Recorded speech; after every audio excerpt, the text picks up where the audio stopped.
Hey guys, it's Deeki and welcome back to my channel. In today's video, I'm going to be giving you 3 tips you can use to make your iMovie videos look professional.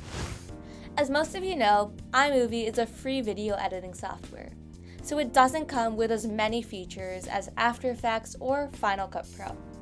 So you may be surprised to see that you can actually create really cool videos using the free tools that iMovie offers. Of course, as always, if you're a beginner to video editing with iMovie, you can watch some of my older tutorials and those should get you all caught up. Let's get right into the video. The first tip that we're going to be discussing today is light leaks. You probably know that iMovie comes with a few preset filters and overlays. To access them, you go to the 3 dots icon and choose a filter you like. Then you can proceed to edit the amount of the filter you want visible. However, there's not a huge variety of iMovie filters, and most of them look a bit funky and unrealistic. That's where light leaks come in handy. You can think of them as your own custom filter.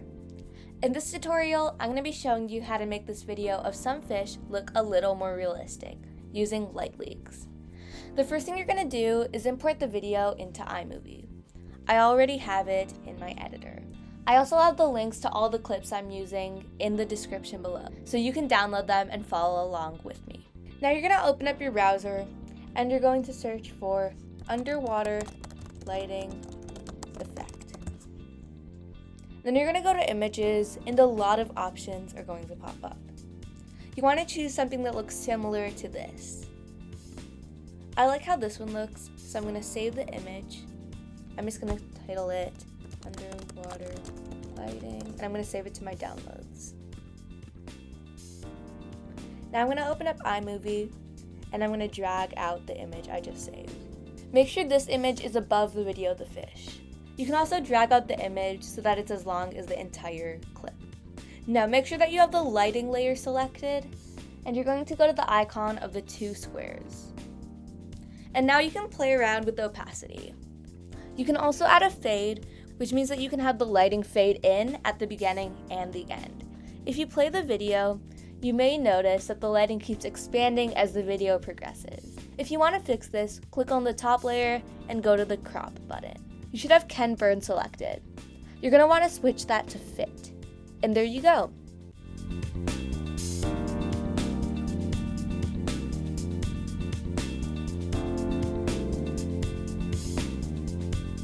Our second tip is going to be green screen transitions. The first thing you're going to do is import the video of the fish onto iMovie. Next to that, you're going to import the video of the lion. Also, it doesn't really matter which 2 videos you're using, but I feel like these 2 work pretty well for this example. Now you're going to find a water splash effect green screen. You can do this by searching YouTube for one, or you can use the one I have linked in the description. Once you find a video you like, you're going to copy the link and go to y2mate.is. Quick disclaimer, this site is a bit sketchy. I haven't personally gotten any viruses from it, but if you're not comfortable using it, you can use another site, and I'll have a couple of them linked in the description.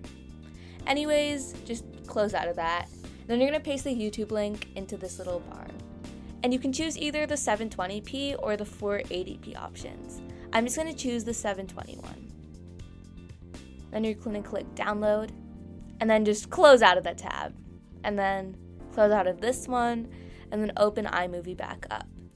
Now you're going to drag out the video you just downloaded, and make sure that it's over top the gap between the 2 clips. Now you can crop the video if you like. Now you're going to go back to the overlapping squares icon, and you're going to switch it from cutaway to green/blue screen. And now the green background is gone.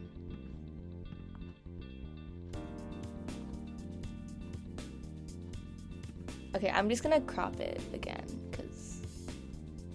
Also, if you don't like the way the outline of the water looks, you can just adjust the softness, and the more soft the video is, the less hard and jarring the edges are going to look, if that makes sense.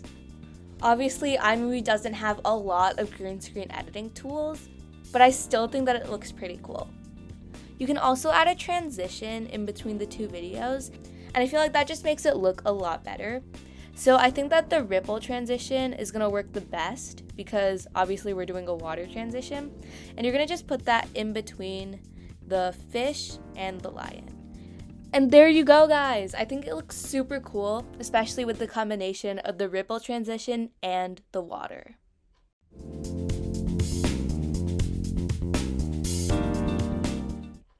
My final tip for today is the picture-in-picture effect.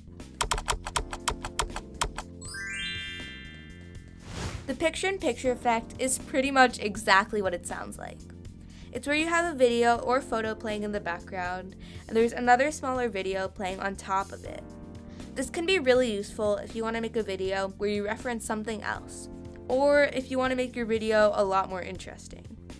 You're going to open up iMovie and drag out the fish video and the lion video.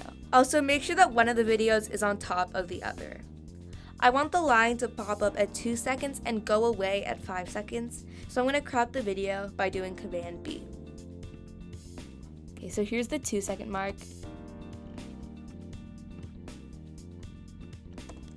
And now you should have something that looks similar to this. You're going to click on the top clip and you're going to go to the overlapping squares again, but this time you're going to change it to picture in picture. Now you should be able to resize and move the clip around the video. I like how this looks, but obviously yours may look a lot different. Now if you want, you can add a transition. Dissolve is already selected, but I'm just going to go with zoom. And this is how that looks. I think that looks so cool, but there's also the swap option so you can see which one you prefer. Okay, so finally, if you want, you can add a border to your video. To do this, you're going to choose one of these options.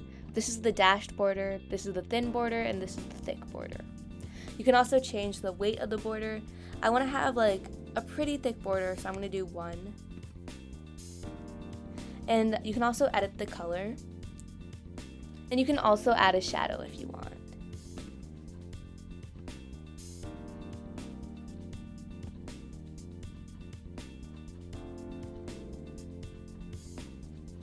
Thank you all so much for watching. If you want a part 2 of this video, let me know in the comments. And as always, make sure to like and subscribe if you enjoyed. See you in the next video.